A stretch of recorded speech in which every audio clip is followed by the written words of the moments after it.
Hello friends, good evening all of you.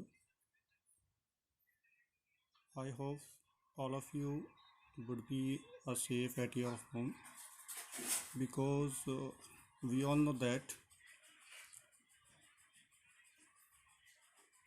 we are facing very critical situation due to the coronavirus. So I bless this to all of you would be safe and take care already. So friends, class 10th computer application की इस online series में हम पढ़ चुके हैं chapter 1 internet basics. Now in this video we are going to discuss chapter 2 internet service day 7. In this lecture we have to know about e-shopping, means what is e-shopping, what are the importance of e-shoppings and other basic concepts regarding e-shopping. So first of all we have discussed the brief definition of e-shopping. Electronic shopping or online shopping is the process of buying goods and services from merchants who sell their product on internet. Means electronic shopping को हम online shopping भी कहते हैं. ये एक ऐसी internet service है, ऐसी वेब सर्विस है जिसके थ्रू हम कोई प्रोडक्ट या कोई सर्विस ऑनलाइन ख़रीद सकते हैं, परचेज कर सकते हैं इजीली, फास्टली एंड सेफली. मतलब so many products are there available on the online store, so we have to purchase anything through internet anywhere at any time. Now we are discussing to what are the products available online shopping. Means कौन कौन से product online shopping हम कर सकते हैं. वैसे तो लगभग सभी तरह के प्रोडक्ट्स ऑनलाइन और ई स्टोर पर अवेलेबल रहते हैं, लेकिन फिर भी हमें जानना ज़रूरी है कि कौन कौन से प्रोडक्ट हम इंटरनेट के माध्यम से ऑनलाइन परचेज कर सकते हैं. In this process, consumers buy a variety of items from online stores. ये ऑनलाइन स्टोर क्या है, इसको एक एग्जांपल से समझते हैं. मान लीजिए आपको कुछ भी सामान ख़रीदने जाना है, तो बेसिकली आप कहाँ जाते हैं? आप अपनी गली में खुली दुकान पर, किसी शहर में, क्लियर, या किसी रास्ते पर खुली दुकान से हम वो सामान खरीद लेते हैं. हम दुकान से सामान इसलिए ख़रीदते हैं क्योंकि वो एक ऐसा स्टोर है जहाँ पर हमारी ज़रूरत का सामान मिल जाता है. ठीक उसी तरह से जिस तरह से जगह जगह दुकानें खुली होती हैं, शॉप्स खुली होती हैं, और सभी दुकानों पर अलग अलग तरह का प्रोडक्ट, अलग अलग तरह के गुड्स और अलग अलग तरह की सर्विसेज वो प्रोवाइड करते हैं पब्लिक को. ठीक उसी तरह से इंटरनेट में भी कुछ इसी तरह के स्टोर्स अवेलेबल रहते हैं जहां से कोई भी कस्टमर आसानी से बिना ट्रैवल किए आराम से और सेफली कोई भी प्रोडक्ट परचेज कर लेता है. In fact, people can purchase just about anything from companies that provide their product online, मतलब ये ऑनलाइन स्टोर जो होते हैं ये जनरली कुछ कंपनीज होती हैं जो उस प्रोडक्ट को बनाती हैं। तो कंपनी दो तरह से अपने प्रोडक्ट को सेल करती है। एक तो उन दुकानों पर वो अपने प्रोडक्ट को डिलीवर करती है जहाँ से हम ट्रैवल करके जाते हैं और सामान खरीद करके लाते हैं। दूसरा मोड उसका ऑनलाइन मोड होता है। यदि किसी के पास टाइम नहीं है दुकान पर जाने का तो वो ऑनलाइन भी उसको परचेज़ कर सकता है, वहाँ पर उसको ट्रैवल करने की ज़रूरत नहीं है। तो वो ऑब्वियसली जो कंपनीज होती हैं वही ऑनलाइन स्टोर का काम करती हैं, ठीक है। वही हमें ये सारी फैसिलिटी प्रोवाइड कराती हैं, वही हमें जो है प्रोडक्ट अवेलेबल कराती हैं। ऑनलाइन और ऑफलाइन दोनों तरह से ही वो कंपनी हमें वो प्रोडक्ट प्रोवाइड कराती हैं। अब देखते हैं कि इस ऑनलाइन स्टोर से हम क्या क्या ख़रीद सकते हैं, कौन कौन से गुड्स यहाँ पर परचेज किए जा सकते हैं इंटरनेट के थ्रू। तो इसमें वैसे तो सब कुछ ही हम खरीद सकते हैं, लेकिन कुछ मोस्ट कॉमन हाउस होल्ड और any such kind of goods that are useful in our daily life, most of the customer purchase them regularly, okay, like that books, clothes, household, toys, hardware, software, health insurance etcetera. और बहुत सारे ऐसे goods and services हैं जिनको हम online purchase कर सकते हैं, but these are the most product that are easily accessible, that are mostly purchased through online mode, because these products are very useful in our daily life. We read books daily. If you are a student, then you wear a cloth daily. And household product like the product that used in your house daily, these products are called household. Toys, hardware, just like mobile phones, computers, any other devices, these are the hardwares. You can purchase it through online mode easily, okay. So these are the product that we can easily purchase online. Now we are going to discuss some major components of e-shopping.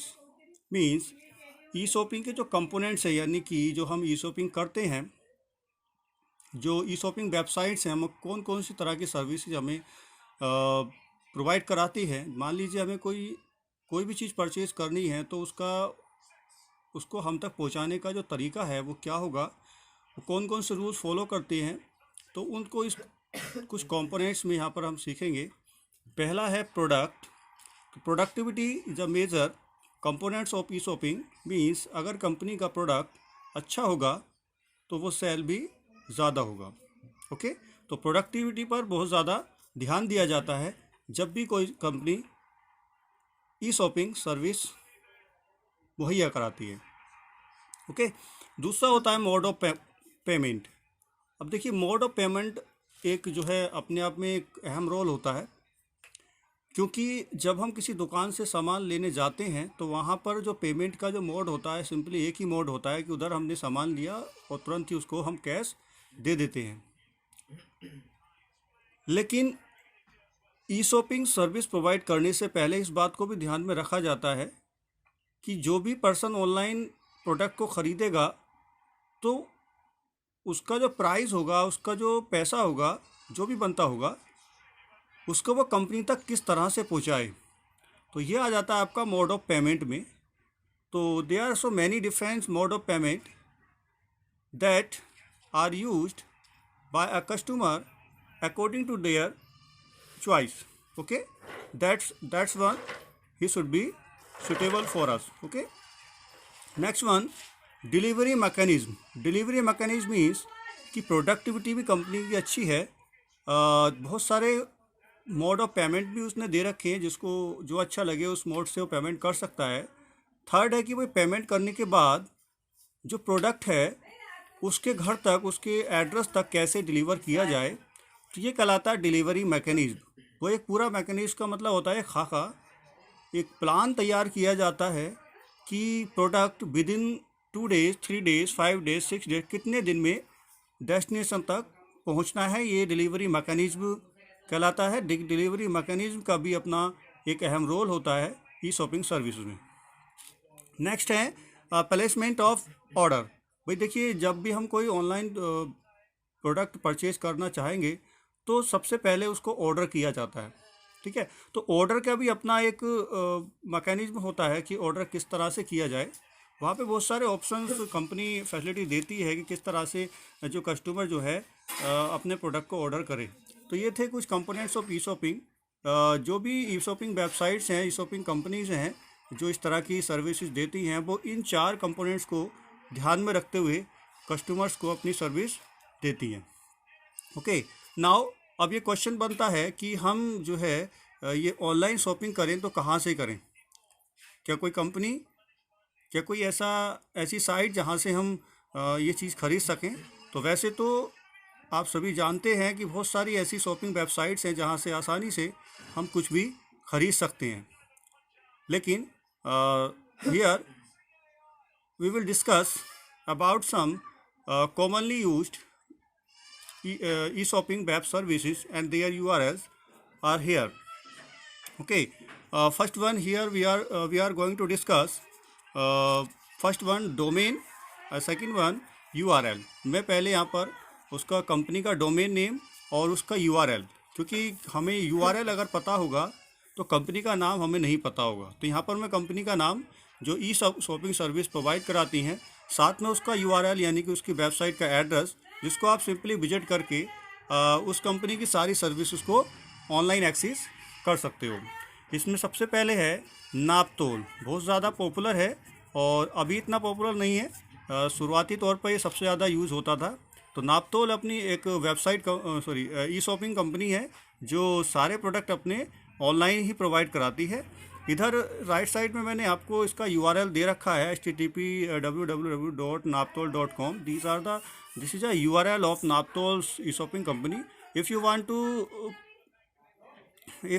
Want to buy any product from Naaptol, you should visit these URL easily. Okay, next one है Flipkart.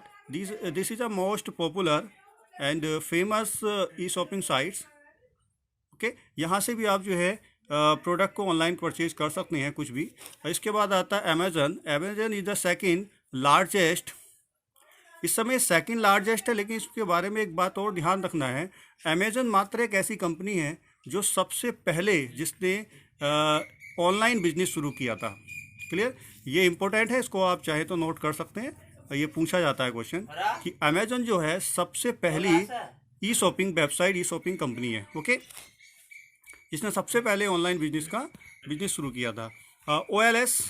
OLX एक other दूसरी, ये भी एक तरह की ई shopping company है। इसका URL इधर दिया हुआ है, आप यहाँ से भी अपने अच्छा, ये जो आपकी OLX है, इसके इसमें जो है दोनों तरह की सर्विस आपको देती है ये, कि इससे हम सेल भी कर सकते हैं और परचेजिंग भी कर सकते हैं। ओके, नाउ अब हमने पढ़ा कि ई शॉपिंग क्या है, इसके क्या फ़ायदे हैं, ये आपको बेहतर पता होगा। अब इसके देखते हैं भाई, जो ई शॉपिंग वेबसाइट्स हैं जिसके हम ऑनलाइन थ्रू ऑनलाइन जो है जो भी चीज़ें हम खरीदते हैं, ऐसा हम क्यों करें भाई। जब हमारे पास ऑनलाइन स्टोरेज के अलावा भी बहुत सारी शॉप्स हैं, दुकानें हैं, वहाँ से जाकर के हम सामान को ख़रीदें। हम क्यों ऑनलाइन से इंटरनेट के थ्रू क्यों ख़रीदें हम सारी चीज़ें। तो भाई चीज़ें हम तभी ख़रीदें जब उसके एडवांटेज यानी कि फ़ायदे हमें पता होते हैं, तभी हम उस चीज़ को परचेज करते हैं। तो यहाँ पर हम कुछ एडवांटेजेस देखेंगे। इट इज़ रिलायबल, ये बहुत ज़्यादा रिलायबल है, कोई भी आसानी से इसको यूज़ कर सकता है। You have infinite option to choose a product. देखिए, जब कभी हम किसी शॉप पर जाते हैं मार्केट में, इसके लिए मैं एग्जांपल से समझाऊंगा कि जब मार्केट में जाएंगे, मान लीजिए हमें एक जीन्स लेनी है, तो उस दुकान वाले से हम बोलेंगे कि हमें जीन्स चाहिए। वो एक जीन्स दिखाएगा, 2 दिखाएगा, 3 दिखाएगा, 10 दिखाएगा। जब हमें पसंद नहीं आएगी तो हमें भी ऐसा लगेगा कि हमने इसकी काफ़ी मेहनत करा दी है। ओके, तो हमें पसंद ना आने पर भी हमें मजबूरन कोई ना कोई एक जीन्स उसी में से जो उन्होंने दिखाई हैं वो हमें लेनी पड़ जाती है कभी कभी। अदरवाइज अगर हम नहीं भी लेते हैं तो वो दुकानदार जो है वो थोड़ा सा नर्वस फील करता है और वो थोड़ा सा करता है कि इसने मुझे परेशान कर दिया, इसको ख़रीदना नहीं था। तो ये एक प्रॉब्लम आ सकती है वहाँ से ख़रीदते हैं। लेकिन ऑनलाइन में ऐसा कुछ नहीं है, वहाँ पर इन्फिनिट ऑप्शन है, चूज अ प्रोडक्ट, जितना चाहें आप उसमें सर्च कीजिए। अगर पसंद नहीं आए तो आप उसको चाहे तो ना भी नहीं भी परचेज कर सकते हैं, वहाँ पे इस तरह की कोई बार्गेनिंग नहीं होती है। Next, you can shop online from international store. देखिए इंटरनेशनल स्टोर के थ्रू भी आप वहाँ से ऑनलाइन थ्रू जो है प्रोडक्ट परचेज कर सकते हैं। वो जो चीज़ आपके यहाँ पर नहीं है तो आप उसको ऑनलाइन किसी इंटरनेशनल स्टोर यानी किसी दूसरे देश, दूसरी कंट्री में अगर कोई स्टोर है वहाँ से वो ऑनलाइन सर्विस प्रोवाइड करा रहा तो ऑनलाइन सर्विस के थ्रू आप वहाँ से भी उसको परचेज कर सकते हैं। Next, finding product online is much easier. Online किसी प्रोडक्ट को फाइंड करना बहुत ज़्यादा आसान होता है। क्लियर। दूसरा, मनी बैक गारंटी। देखिए इसमें सारी कंपनी को तो नहीं कह सकता मैं, कुछ कंपनी जो मनी बैक गारंटी भी देती है। मनी बैक गारंटी कब देती है? मान लीजिए आपका प्रोडक्ट आपके घर आ गया, आपको पसंद नहीं आता है या कुछ दिन बाद वो उसमें कुछ डिफेक्ट आपको नज़र आता है तो जो है या जिस जिस चीज़ का दावा कंपनी करती है, कंपनियां होती हैं अपने प्रोडक्ट का दावा करती हैं कि इस तरह इतना अच्छा प्रोडक्ट है, अगर वो उतना अच्छा नहीं होता है तो वो कंपनी को आप रिटर्न कर सकते हैं। इस कंडीशन में कुछ कंपनियां मनी बैक की गारंटी भी देती हैं। अब इसके साथ इसका डिसएडवांटेजेस भी हैं। ठीक है, डिसएडवांटेजेस क्या है? The customer might be worried as the similarity of the product being ordered the product being received. देखिए यहाँ पर थोड़ी सी चिंता जो है कस्टमर को बनी रहती है कि जो प्रोडक्ट उसने सर्च करते वक्त उसकी पिक्चर देखी थी, ठीक है, और जब वो प्रोडक्ट उसके घर पर डिलीवर होता है तो क्या वो सेम होगा कि नहीं होगा। हो सकता है उसका कलर डिफरेंट आ जाए या जो चीज़ उसको पिक्चर में दिखाई दे रही है वहाँ पे तो अच्छी लग रही है लेकिन घर पे आने के बाद थोड़ी सी भद्दी सी लिखने लगती है। तो इस बात की चिंता उसे बनी रहती है और ये मोस्टली होता भी है। You have wait to for delivery, यानी कि उसके डिलीवरी के लिए आपको इंतज़ार भी करना पड़ता है कि भाई हमें तो कल चाहिए, तो भाई जो दुकान से जाते हैं तो वहाँ तो हैंड टू हैंड लेके आ जाते हैं। लेकिन ऑनलाइन शॉपिंग में क्या होता है, आज आप जो है ऑर्डर करेंगे 2 से 3 या 4 से 5 या 1 हफ्तों तक भी जो है लग जाते हैं आपका प्रोडक्ट आपके घर तक डिलीवर होने में। तो ये हमें थोड़ा सा इंतज़ार करना पड़ता है। और थर्ड इसका डिसएडवांटेज है ऑनलाइन फ्रॉड। ठीक है, यहाँ पर ऑनलाइन फ्रॉड होने की पॉसिबिलिटी ज़्यादा रहती है। कभी कभी क्या होता है, हम डेबिट या एटीएम कार्ड से हम जो है अपना जो है प्राइस जो है डिडक्ट कराते हैं तो उसमें जो हैकर्स होते हैं हमारे अकाउंट को हैक कर लेते हैं। और वैसे ज़्यादा तो नहीं होता लेकिन अगर हम थोड़ी सी सिक्योरिटी अगर हम रखते हैं अपने ट्रांसैक्शन में तो ऐसा नहीं होता। लेकिन सभी को सिक्योरिटी नहीं आता, कुछ लोग नहीं जानते किस तरह से अपनी ट्रांसैक्शन को सिक्योर करना है, तो उस कंडीशन में वो धोखा खा जाते हैं और उनके साथ एक ऑनलाइन फ्रॉड हो जाता है। तो ये एक डिसएडवांटेज है। ओके, तो थैंक यू फ्रेंड्स। तो ये था आज का टॉपिक ई शॉपिंग। वैसे तो ये जो टॉपिक है बड़ा आसान है, ज़्यादातर लोग ऑनलाइन शॉपिंग करते भी हैं। ठीक है, तो वो लेकिन एक टेक्निकल लैंग्वेज में उसको कैसे समझना है, कैसे उसको डिस्क्राइब करना है, ये बहुत ज़रूरी होता है। क्योंकि एग्ज़ाम में आपकी जो फीलिंग्स हैं वो कोई मायने नहीं रखती हैं। जो आप लिखेंगे नोटबुक में वही चीज़, वो टेक्निकल लैंग्वेज जो आपकी लैंग्वेज है जो आप लिख करके आए हैं वही चीज़ मायने रखती है। Okay, so that's complete this topic. Okay, so thanks. I will meet you on the next topic in this chapter.